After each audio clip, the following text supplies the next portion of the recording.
Once, there was a scientist who accidentally created disastrous inventions, leading to widespread harm. In 1944, Claire Patterson joined the Manhattan Project and later pursued a PhD aiming to determine Earth's age using radioactive rocks. However, he faced a puzzling issue: unusually high lead levels in his samples. This sparked Patterson's quest to solve the lead mystery, taking him on a fascinating journey. Back in 1908, there was this lady driving on the Belle Isle Bridge in Detroit when her car suddenly stopped working. Luckily, a kind person stopped to help. But back then, starting a car was manual and tricky. As the person tried to start the car, it suddenly roared to life, hitting him in the face with a crank handle and breaking his jaw. Sadly, the man was Byron Carter, who owned a car company and was well known in Detroit's car scene. Henry Leland, who founded Cadillac, was deeply saddened by Carter's death, as they were good friends. Determined to prevent such mishaps in the future, Leland recruited Charles Kettering to whip up a solution, a car that could start itself. By 1911, they had a prototype ready to roll. Say hello to the Cadillac Model 30, the world's first self-starting car. This bad boy wasn't just a game changer, it was a powerhouse, boasting double the horsepower of its predecessors and a top speed of 45 miles per hour. The Model 30 was a hit, doubling Cadillac sales overnight. But here's the catch: it was as loud as a thunderclap. You see, the engine had a pesky habit of compressing the fuel-air mix too much, causing it to go boom before it was supposed to. This chaotic combustion created a racket known as engine knocking. Not only was it a pain for your eardrums, but it also messed with the engine's mojo, sapping its power and guzzling more fuel than necessary. Ouch. Enter Thomas Midgley Jr., the young whiz-kid tasked with fixing this racket. After a series of experiments with everything from melted butter to tellurium, which smelled atrocious by the way, he struck gold with tetraethyl lead. This magical additive silenced the knocks without stinking up the joint, and you only needed a teensy bit to get the job done. Midgley was over the moon, envisioning piles of cash rolling in. He and Kettering patented their invention, dubbed it ethyl. Sneaky, right? And teamed up with the big shots like General Motors to form Ethyl Corporation. Their pitch was slick. Ethyl wasn't just about quieting engines, it was about building a brighter, smoother future for us all. And for a while, it seemed like they were onto something big. But as we'll soon find out, every silver lining has its clouds.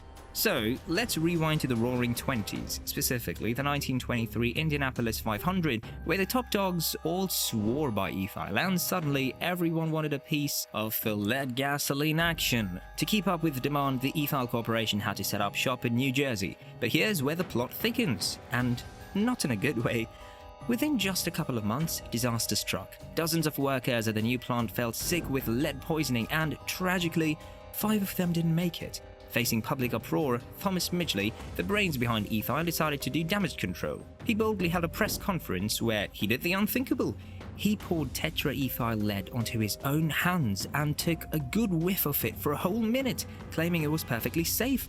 But here's the kicker: Midgley knew the dangers all too well. In fact, he'd spent a good chunk of 1923 himself battling lead poisoning in Florida, steering clear of his own company's product like the plague.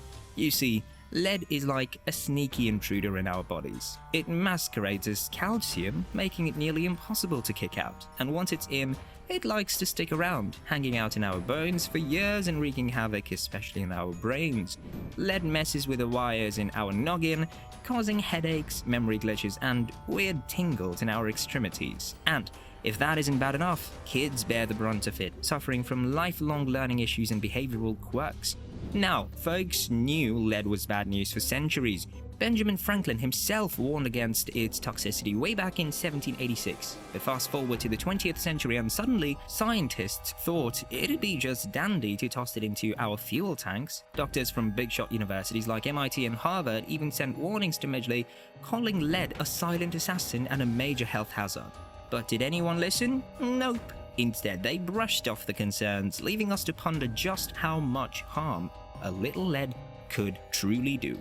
Spoiler alert, way more than anyone bargained for. Alright, let's fast forward to the swinging 50s, where leaded gasoline was all the rage among millions of drivers worldwide, spewing its toxic fumes into the air. But hold up, this leaded party wasn't just wrecking our lungs, it was also messing with Claire Patterson's work. See, the lead was sneaking onto his precious zircon samples, throwing off his attempts to figure out their age. So what did Patterson do? He packs his bags and heads to Caltech, where he rolls up his sleeves and goes full-on detective mode. Suspecting foul play from environmental contamination, Patterson transforms his lab into a fortress of cleanliness.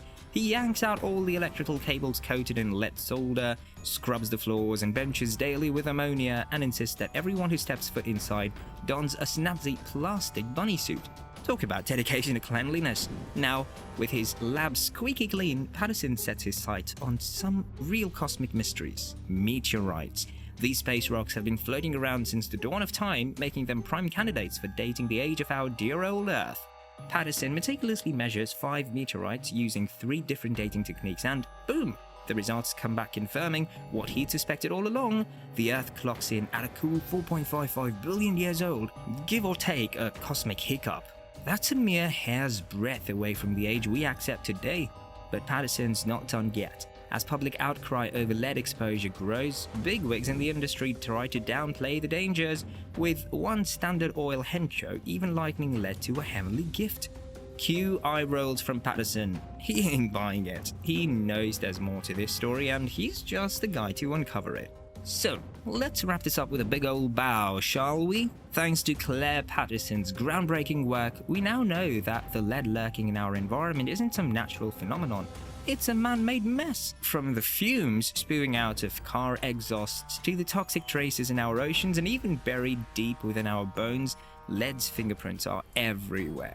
But thanks to Patterson's timeless efforts, the world woke up to the dangers of lead poisoning, prompting countries around the globe to kick leaded gasoline to the curb. Japan led the charge in 1986, with Algeria being the last to jump on the bandwagon in 2021. And boy, did it pay off. According to the UN, ditching leaded fuel saves over 1 million lives every year and a whopping $2.45 trillion. That's no small change. But hold on to your hats, lead isn't down for the count just yet. Believe it or not, piston-driven airplane engines still guzzle up leaded gas, making them the biggest source of lead emissions in the good old US of A. It's a reminder that even as we make strides forward, there's always more work to be done. Reflecting on the legacies of Thomas Midgley and Claire Patterson, it's hard not to be struck by their immense power, both for good and for evil, that a single individual can wield over our environment. Midgley's inventions, from leaded gasoline to CFCs, left a lasting mark on the planet, causing untold harm. Yet Patterson's dogged determination to uncover the truth about lead's dangers ultimately led to a safer, healthier world for us all. So let's hear the lessons of history and remember that even the smallest actions can have monumental consequences. After all, as Benjamin Franklin wisely said, you will observe with concern how long a useful truth may be known and exist before it is generally received and practiced on. It's up to us to learn from the past and pave the way for a brighter, cleaner future. Well, that's it for now. For now, make sure that you like our video. Please share your views in the comment section with us. Subscribe to the channel to get updated, and don't forget to hit the bell icon to never miss an update. Thanks for watching. See you at the next one.